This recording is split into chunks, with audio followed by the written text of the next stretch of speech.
I've got some special guests crashing the webcast today. Joining me now in Star Factory, Elon Musk, Chief Engineer at SpaceX, Bill Riley, our VP of Starship Engineering. Thanks for being here, guys. I know we got a rocket about to get off the pad, but let's start people off like high level. Like, why are we here? What the hell are we doing here?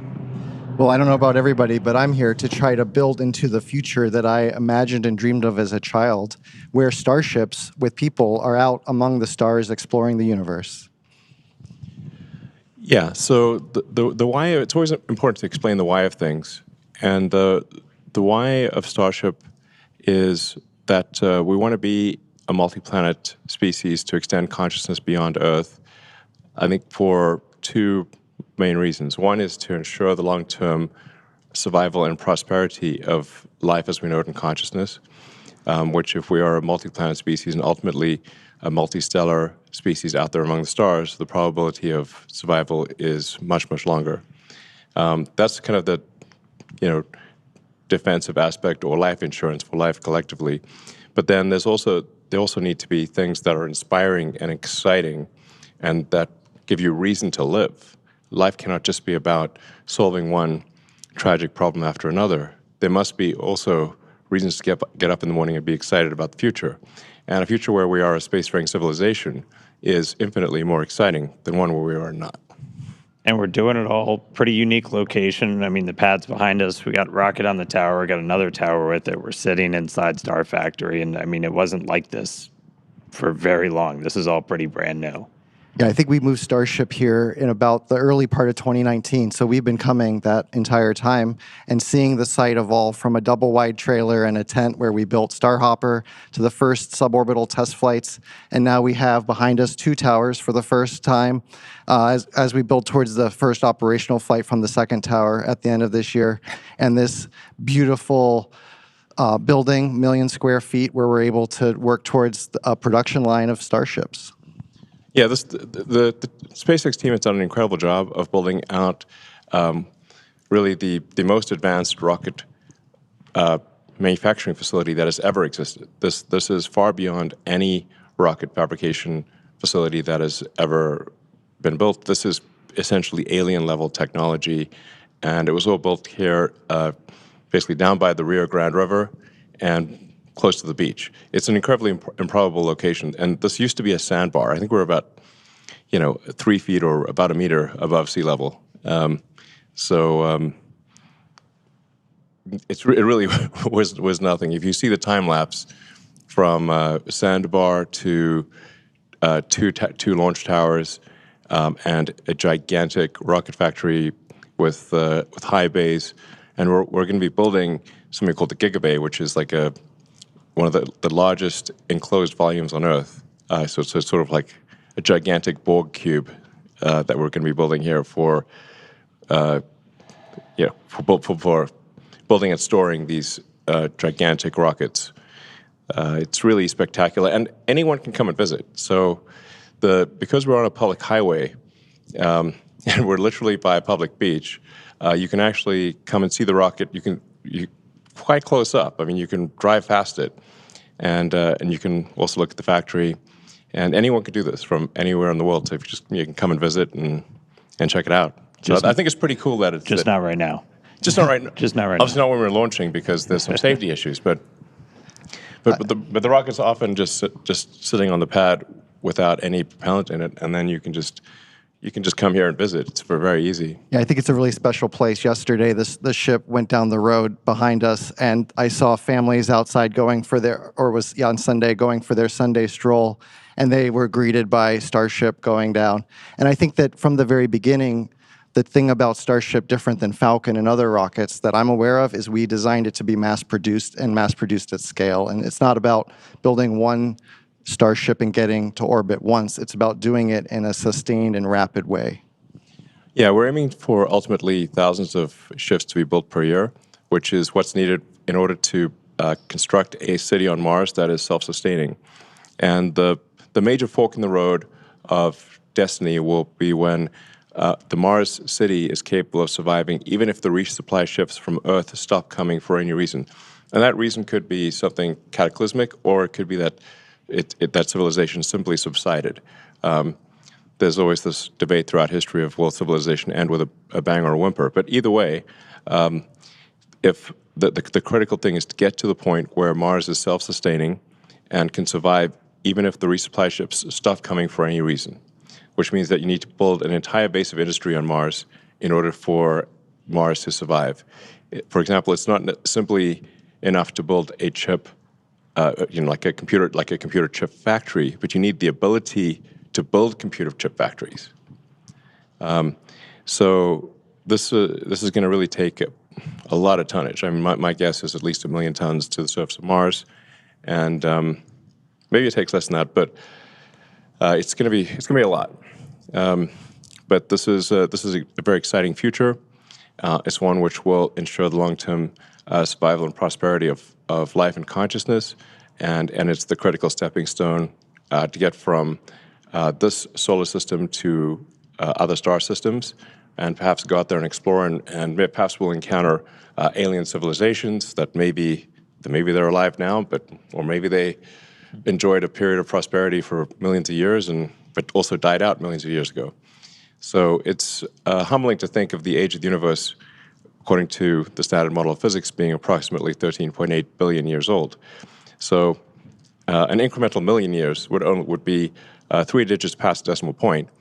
And if you look at, say, our civilization and measure our civilization by the first evidence of writing, which is about 5,500 years ago, civilization as measured from the first writing is only 1/1,000,000th of Earth's existence. Or blip.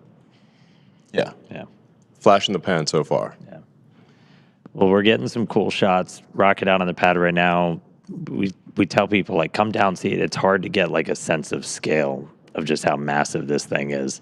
And we were able to catch somebody working on it a little while ago. And, like, part of the reason you said we're sending millions of tons, that's kind of why this thing I is think so in this massive as image, it Dan, you is. can actually see the person working at the bottom of the ship, and as we zoom out, you see the full ship, that sort of two-tone silver and black, and then the booster below it, right? And it really sets the scale, which doesn't come across, I think, other than in person. And when I do tours, I like to say Starship is real, Starship is big, and Starship is really big. And I think you can see there, and with the factory shots you saw earlier, again, we've got Flight 10 on the pad, but we got many more behind it. Yeah, so I posted a video yesterday of just a brief scan of part of the Starship factory, and you can get a sense of the scale of the factory. Yeah, I guess we could talk a bit about why Starship is the way it is. Like, for example, why is half of the ship black and half of it is silver colored? And that's because the bottom half of the ship, the bottom as seen from orbital entry, has a heat shield on it. So the black there is the heat shield, and then the core structure of the rocket is a special alloy of stainless steel, and that's where you see the sort of shiny silver parts are stainless steel. The reason for steel over aluminum is that the heat of atmospheric entry and the heat of the rocket engines is enough to easily melt aluminum, but steel is much more resilient against both ascent heating, but especially the reentry heating. And you don't have to paint it, which is actually very difficult to paint a large object that is going through cryogenic cycles and have the paint stay on. It's quite challenging. And so we've talked about it. It's massive. It obviously takes a whole lot of energy to make that thing move. And that's where Raptor really starts to come in. Most advanced engine on the planet. Giant yes. lightsaber. No, that's a lightsaber and a half. You would get vaporized in an instant if you were standing in front of Raptor. So, burnt to a crisp in less than a second. So in order to create a fully reusable orbital rocket, you have to advance the state of the art in every part of the rocket. That means the engines have to be better than any engine ever. The structure's got to be better than any structure ever. You've got to have a means of bringing the rocket back to the launch pad you've got to have a fully reusable orbital heat shield, and that no one has ever made a fully reusable orbital heat shield. The space shuttle, for example, required 9 months of refurbishment between flights. So the space shuttle heat shield would come back essentially partially broken and would require many months of refurbishment in order to fly again.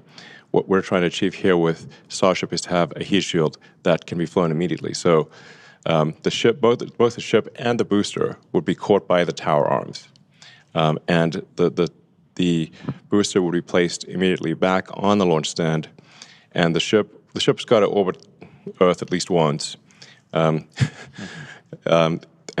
then could be back potentially in one orbit, but in most cases several orbits. So the ship would come back several hours later, but then be caught by the arms and placed on top of the booster. You can also have multiple ships ready so that a single booster could service 5 or more ships, so that you could be flying the booster in theory, every hour. This is kind of a profoundly fast speed, obviously, for the largest flying object by far ever made.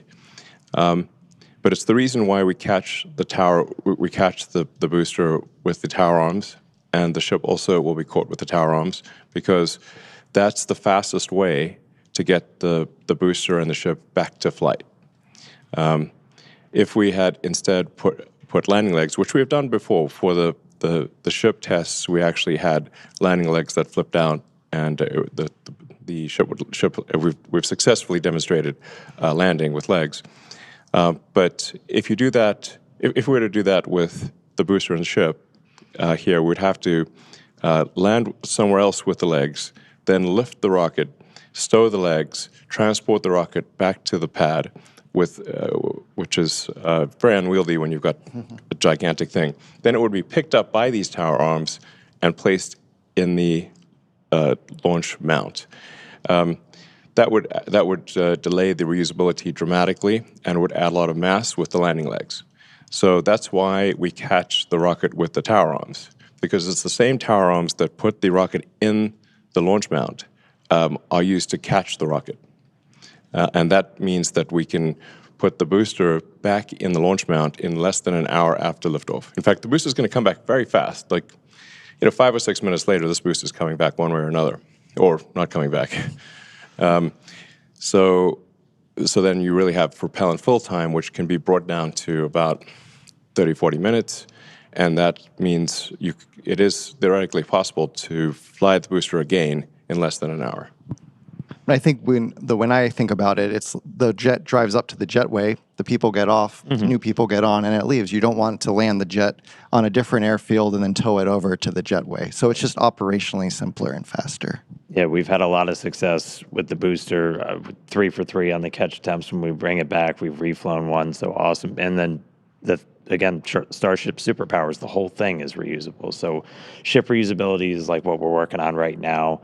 We've been able to get some really spectacular reentries on a couple of flights, hoping to get this one for reentry on the V2 ship. But yeah, that fully reusable heat shield, that thing that has just never been done before, that's one of the things we're really looking for that data on. Yeah, I mean, there are thousands of engineering challenges that remain for both the ship and the booster, but maybe the single biggest one is the reusable orbital heat shield. We are confident in making a fully reusable orbital heat shield, but it will require many flights, many iterations to figure out where the weak points are in the heat shield, where we need to change the design, either strengthening the tile or changing how big the gap is between tiles, changing what's underneath the tile. There's 100 different variables that we could tweak with the ship tiles, the heat shield tiles. But the only way to know exactly what we should be adjusting is to fly repeatedly and be able to examine the ship upon landing. And we have successfully brought the ship back through the atmosphere and achieved a soft landing multiple times. So we know that this is possible, but we have in the process shed many heat shield tiles. So we need to be able to do this without shedding heat shield tiles. And and do so repeatedly. And I think what you're seeing now is the Starship, this is CG of it coming in and landing on the tower, much like the booster, but there's some additional challenges there where we need to make sure we don't scrape the tiles off as we slide along the chopstick We can't arms. shuck the heat shield. Don't crush the ship. Rapid Yeah, reusability. if we shuck the tiles, then that's obviously going to fail the reusability test. So ships can use the tower to land and catch like the booster here on Earth where towers are available. And for our initial landings on Mars and other planets, we'll need landing legs that deploy much like what you're seeing here with Ship 15 when we did our suborbital test to prove out the precision descent landing, which was a successful test. We actually landed two. One was we were able to actually recover it, and you can see it here in the rocket garden if you visit Starbase. Yeah, so the rocket garden that Bill mentioned, we have actually a whole bunch of boosters and ships, and we'll be adding to them over time. So you can see an evolution of Starship just by driving down the highway. Yeah. So reusability is key. There's some other technologies we're still looking to prove out. Really big one is going to be the on-orbit refilling. Looking to do that next year, and that's really what's going to kind of unlock, Starship going everywhere else, going everywhere beyond Earth. And that's something that's, again, never been done before, kind of like that reusable orbital heat shield, but it's going to be something that's kind of some of the other secret sauce to Starship, where we're going to be able to send hundreds of tons per ship to Mars. Yeah, I like to think of it as if we get to orbit with a full cargo bay, but we're empty on fuel and oxygen. So basically, we're running on fumes. Then we send other ships to dock, transfer propellant, and now we made our two-stage rocket look like a many multi-stage rocket. And we get all of that performance, and we can take that full cargo bay now wherever we want to go. Yeah, so a crucial technology that we hope to demonstrate next year is this orbital refilling, much like aerial refueling. It's essential for being able to send significant payload to Mars. So you essentially send a ship to orbit with a few hundred tons of payload, sort of a filled payload bay. But once it gets to orbit, the tanks will be mostly empty, and then you send up additional tanker ships to refill the Mars ship's tanks, so that it can thrust from Earth orbit to Mars and have enough propellant left for landing. So this is orbital refilling is also not something that's ever been demonstrated before. So that would be a brand new technology. We obviously have at SpaceX figured out how to dock repeatedly with the space station. So in a lot of ways, this is like docking, and in some ways it's easier in that SpaceX is docking with its own craft, but no one has ever demonstrated propellant transfer in orbit, to the best of our knowledge, and so this would be propellant transfer at a very large scale, but with full reusability and propellant transfer, those are the key technologies needed for building a city on Mars, and I'm confident that the SpaceX team, which is incredibly talented, will achieve these goals, and we will be landing ships on Mars in the future and building life on Mars, building greenhouses and life on Mars, and ensuring the long-term survival of life as we know it. And it's important to note here that obviously, we are effectively stewards of life here on Earth. That the other creatures cannot build spacecraft and get to other planets. So if there were to be a cataclysmic event, like a giant meteor that destroyed the dinosaurs, or ultimately the sun will expand to envelop Earth and destroy all life, we know this is an undisputed fact.